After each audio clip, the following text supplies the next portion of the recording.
nous ne resterons pas silencieux face aux 2000 roquettes envoyées sur Israël. Voici un message venu tout droit de l'Autriche.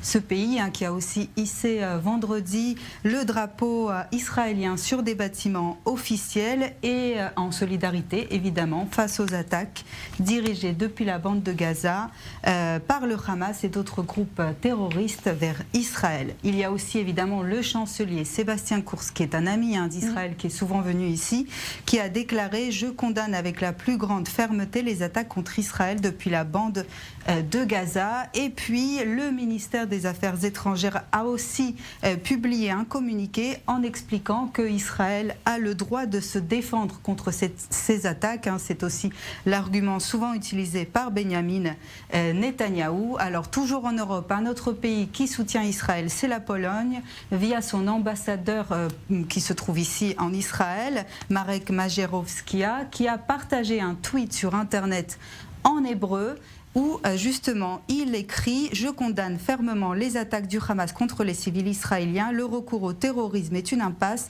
Je partage le chagrin de toutes les victimes. » Et tout ça en hébreu et puis ensuite en anglais pour la traduction. Et puis autre pays encore de l'Europe, de l'Union européenne, c'est la République tchèque qui a montré aussi sa solidarité à Israël. Et son président, il a fait un tweet avec des petits dessins et puis il a rappelé qu'Israël est son pays de cœur. Et il a mis ce drapeau israélien avec un petit smiley cœur. Alors en dehors de l'Europe, on s'y attendait peut-être pas, mais c'est le Japon qui apporte son soutien à Israël.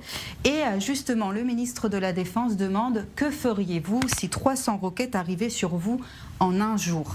Et évidemment, le ministre de la Défense, il a tweeté cela et puis il a aussi retweeté surtout beaucoup de messages de l'armée israélienne en anglais, du compte officiel Twitter de Tsahal. Alors face à tous ces messages de soutien, Benjamin Netanyahou les a remerciés en mettant les petits drapeaux sur son compte Twitter.